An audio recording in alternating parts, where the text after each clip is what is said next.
বর্তমান 5Gর যুগে বইমেলা কতটা প্রাসঙ্গিক? দেখুন, বইমেলা 5G কেন, এরপরে যদি কখনো 9Gও আসে তখনও প্রাসঙ্গিক থাকবে। এই জন্যই যে বই পড়ার একটা আলাদা আনন্দ রয়েছে। এবার একটা বই ফিজিক্যালি হাতে ধরে তার স্মেল সুখে তাকে ফিল করে পড়া, সেই যে ব্যাপারটা, এটা বাবা মা যতটা বাচ্চাদের মধ্যে ছড়িয়ে দিতে পারবেন তত বাচ্চাদের পক্ষেও ভালো। আর দ্বিতীয়ত, ইলেকট্রনিক্স ডিভাইসে পড়াশোনার একটা অসুবিধার দিকও আছে, যেমন অনেক সুবিধা আছে।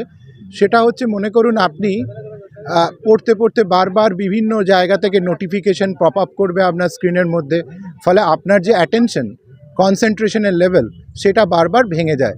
কিন্তু বই পড়ার ক্ষেত্রে একটা কন্টিনিউটি থাকে, একটা প্রবাহ থাকে, একটা ধারা থাকে, যেটা বাচ্চাদেরকে কনসেন্ট্রেশন লেভেলটা হাই করতে অনেকটা সাহায্য করে।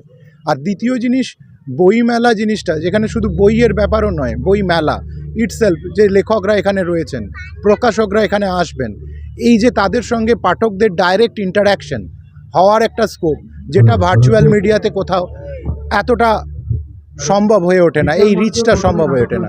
আর ফাইনালি আমার মনে হয় যে ইন ফিউচার এখানে যখন বইমেলা হবে তখন আরও অনেক ভালো ভালো পাবলিশার্স, যাদেরকে এখন আমি দেখতে পাচ্ছি না, তারাও আসবেন। মানে এবারে বেশ বড় একটা স্ট্রাকচার পেয়েছে বইমেলা, কিন্তু আমাদের চাওয়ার তো শেষ নেই, আমরা আরও বড় স্ট্রাকচার, ধরুন অক্সফোর্ড, কেমব্রিজ, ওরাও স্টল দিচ্ছে।